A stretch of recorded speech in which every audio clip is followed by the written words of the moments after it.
Theater 5 presents In Absence of All Intelligent Life.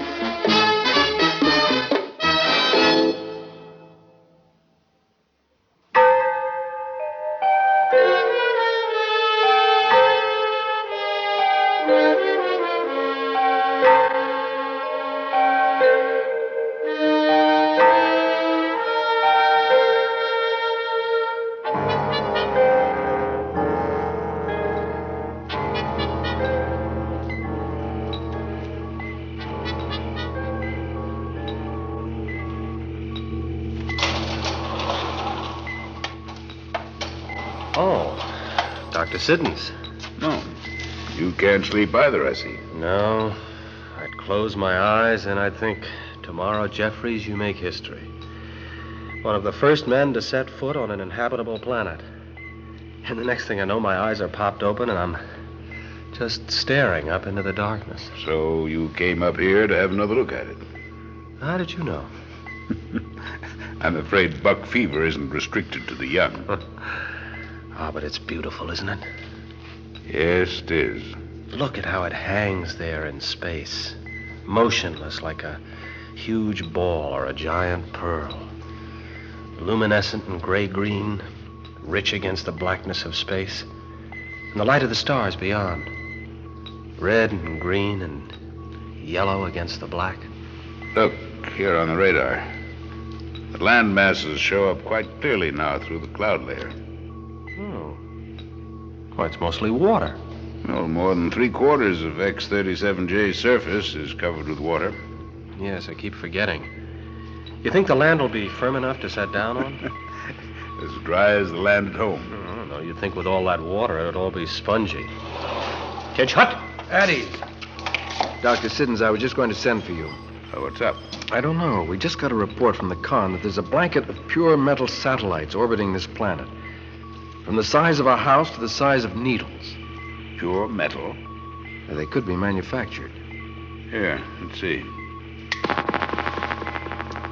Yes, I see.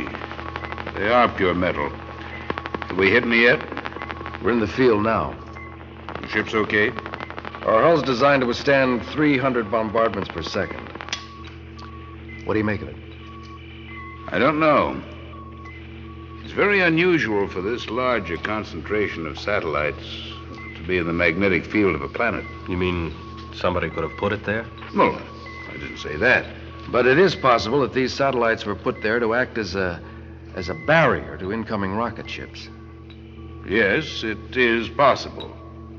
But remember, meteorites are frequently pure metal, and they become satellites. There's probably life there.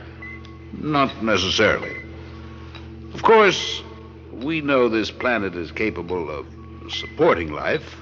Well, that's why we're going to explore it. But to jump to the conclusion that it's intelligent life and hostile to our exploration, well, it's not only unscientific, it's completely unfounded at this point. It may be that the belt of satellites around this planet might be due to entirely natural causes, ones we hadn't anticipated. But to say there are people down there such as ourselves is something we can't possibly know until we've landed. Well, I'm going to sensitize the ship's defense system and post orders for the landing party to carry weapons. A wise precaution. In the meantime, it's 5 hours till touchdown. I suggest you gentlemen get some sleep while you can. I have a feeling you're going to need it. Once we land.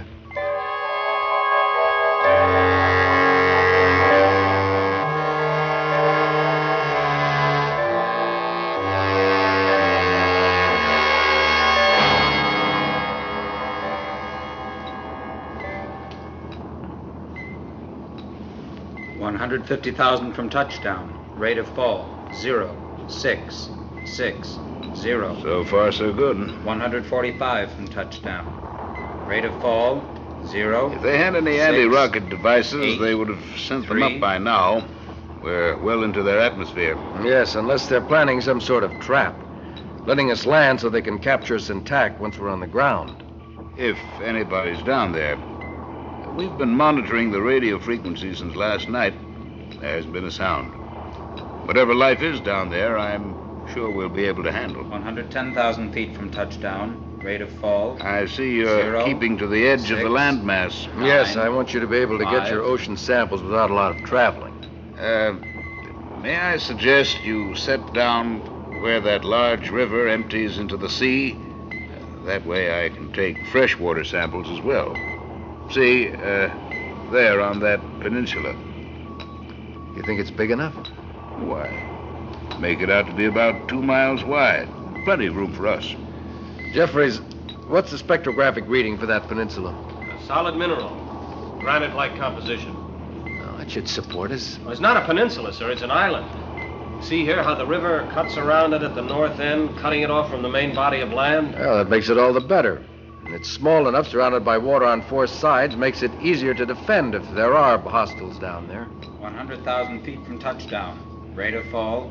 0, 7, 9, 0. Collins, alter the course for that island. Aye, aye, sir. Dr. Siddons, there's something funny about that island. Look here on the spectrograph. Oh, what is it? Well, look. Now, the whole thing shows up gray, solid mineral, except for this square patch of green. The only spot on the whole island. Nothing unusual about that. See, the green is gray underneath, merely indicating vegetation covering the minerals. Grass or trees. Well, yes, but why this one spot and why so perfectly oblong? Well, look, the sides and corners are laid out sharp as a parade ground. He's right, you know. Nature couldn't lay out anything as geometric as that. It has to have been made by intelligent beings. You suppose it's some sort of sacred ground, a place for religious ceremony? Let's not let superstition run away with our better judgment. Well, yes, but look, Dr. Siddons, the whole island's cross-hatched into squares. That green patch is the only unmarked place on it. You're right. The island has been scored with lines following some sort of plan, like streets. See how they extend on the other side of the rivers. Perhaps this isn't the best place to land, Captain. 80,000 feet from touchdown. Rate of fall. 0, 7, 9, 0. We're too far down to blast up again. I can't waste the fuel. Captain, the radar altimeter is giving me a hodgepodge of readings for that island. The only level place is that green patch of ground. Maybe we should try to land on either side of the river, on the mainland. That's just as bad. Nothing level over there either. Whatever that patch of ground is, sacred ground or what, we're going to be in the middle of it. Set your sights for the middle of that green, Collins. Man your stations, men. We're taking her in.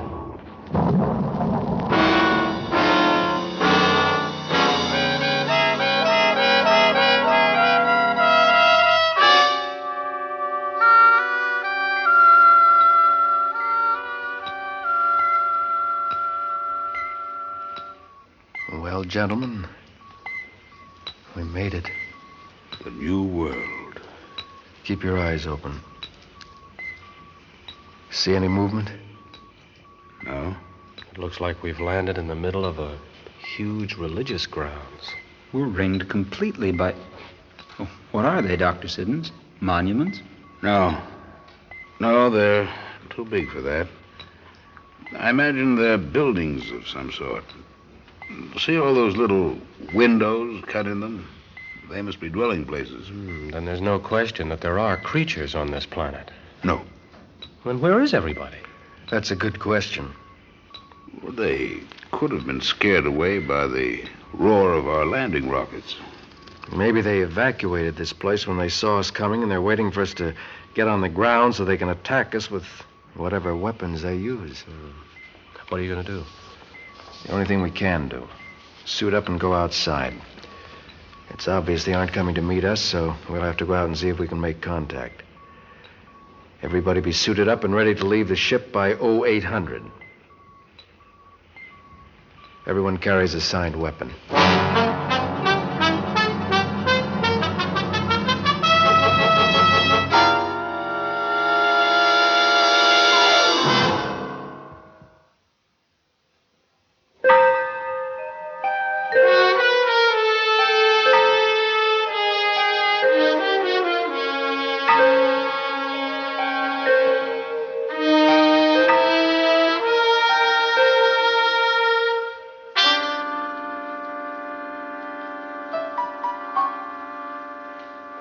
deck now, Collins, and spreading out in a defensive perimeter.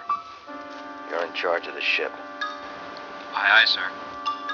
No one is allowed to re-enter the ship without the proper password, no matter what the circumstances. And if for any reason you think things have gone wrong, blast off and make your report to home. You understand that? Aye, sir. Very good. Have you made your readings, Doctor? Yes, sir. It's just as we predicted from home, though the ground radiation level is a little bit higher than we anticipated. Here, you can see for yourself. Dangerous? More than safe for us. There's no reason why we can't get out of these suits and walk around the same as at home. Unless there's the presence of some element or gas that we can't detect. Yes, that's true. I need a volunteer. Captain, I'd like to volunteer. Not you, Dr. Siddons. You're too valuable to the expedition. I can't let you do that. Well, there's no danger. You said yourself that Please, this... Captain. You were the first person to set foot on this new world. I'd like to be the first one to breathe its air. Well, all right. But be careful.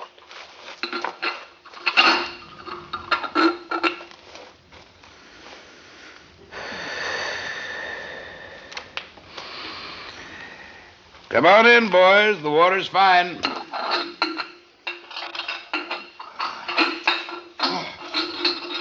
You hear that, Collins? We got it made. Boy, oh boy. I hear you, Lieutenant. All right, knock it off. This is a military reconnaissance, not a picnic. There's life on this planet, but until we make contact with it, it's the enemy. Lieutenant Jeffries? Yes, sir. You take the doctor and the two men and reconnoiter to the east as far as the river. I'll go as far as the river to the west. When you get through, double back here and report. Aye, aye, sir.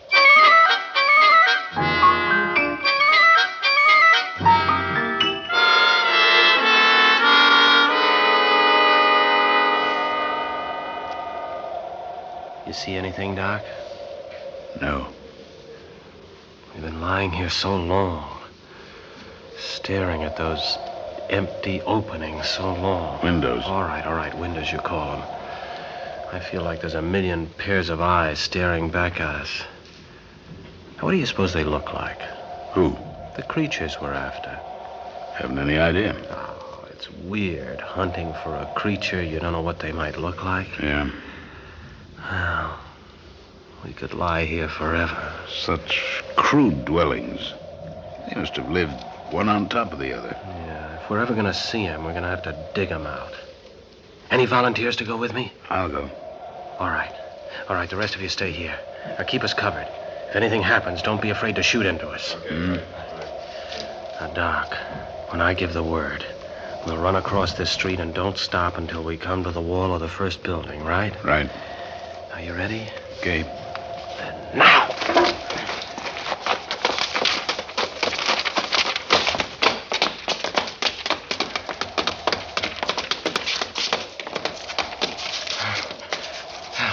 So far, so good. Now, over there. Right.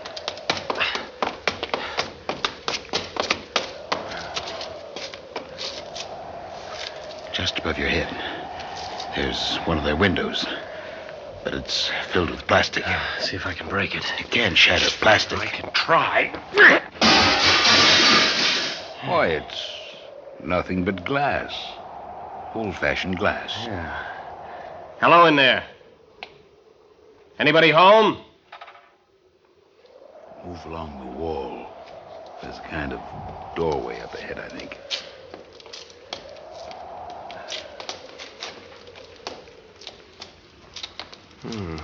It's unlocked.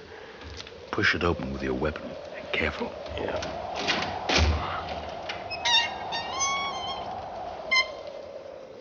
Hello? Anybody home? Okay, Doc. Let's move in cautiously, but keep your eyes open.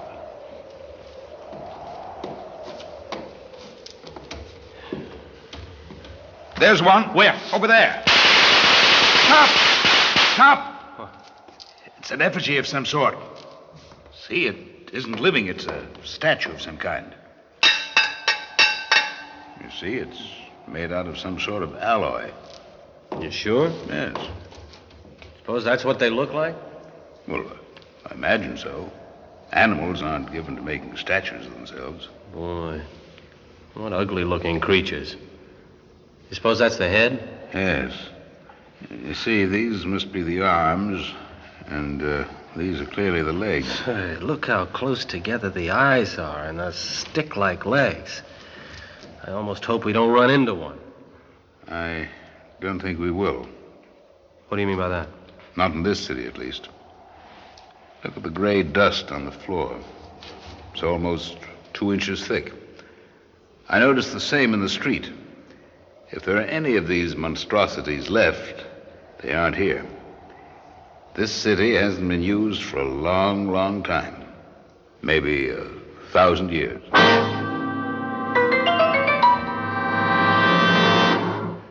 Lieutenant Jeffries reporting, sir. Go ahead, Lieutenant. We've completed the island reconnaissance, sir, as per your instructions. And you found? Nothing. No life of any sort. Not a thing. Just miles and miles of twisted, stunted vegetation and a couple more of those huge radioactive burns, same kind we found 100 miles south and west of here. Collins, your receivers picked up anything yet? No, sir. We've been monitoring all frequencies since we've been here, and not a sound. Nothing but random radio interference from outer space. What about the television satellites we sent up? They've covered the surface of this planet 100 times, sir, and not a sign of movement anywhere. Well, Dr. Siddons, what do you make of it? It might be unethical for me to venture an opinion at this time. Oh, come on now, Doctor. You must have some idea. You've been poking around these ruins for the last 10 days. You must have drawn some conclusion. Well, as you know, this planet was at one time inhabited by living creatures, much like ourselves, no matter how repulsive they may appear to us. They were biped, carnivorous, possessed a certain amount of intelligence. Well, what happened to them? Well, in order to understand what happened to them, you have to understand the creatures themselves. As I've said, they were very primitive and very superstitious. True, they had advanced from the Stone Age to the threshold of nuclear energy, but culturally and morally, well, they hadn't got much beyond the Iron Age.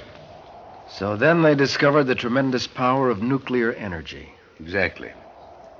The very first use they made of it was to blow a few million of their fellow creatures off the face of the planet. Savages. Yeah, but they didn't destroy everything. The city's still standing.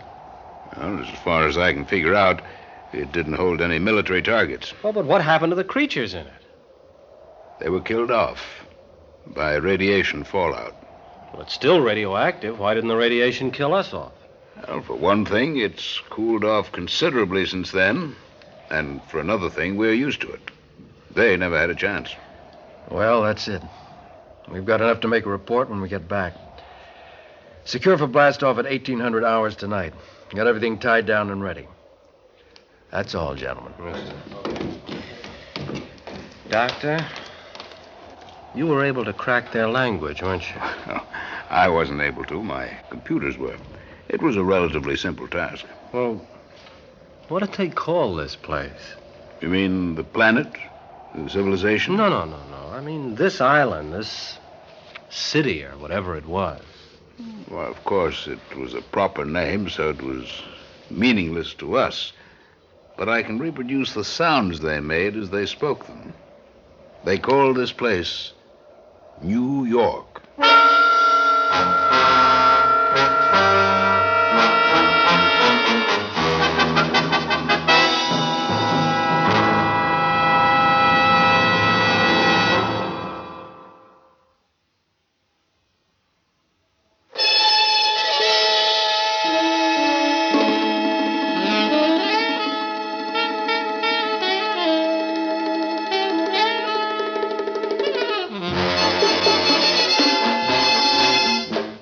Theater 5 has presented In Absence of All Intelligent Life, written by George Bamber, directed by Warren Somerville. In the cast, William Redfield, Cliff Carpenter, Guy Sorel, and Peter Ratray. Script editor, Jack C. Wilson. Original music by Alexander Vlastotsenko. Orchestra under the direction of Glenn Osser. Executive producer for Theater 5, Mr. Lee Bowman. We invite your comments. Write to Theater 5, New York 23, New York. That's Theater 5, New York 23, New York.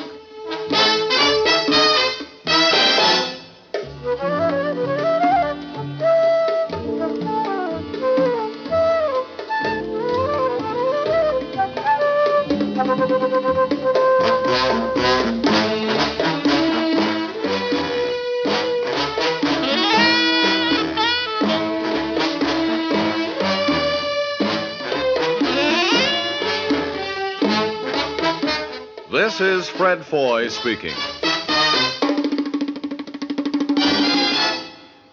This has been an ABC Radio Network production.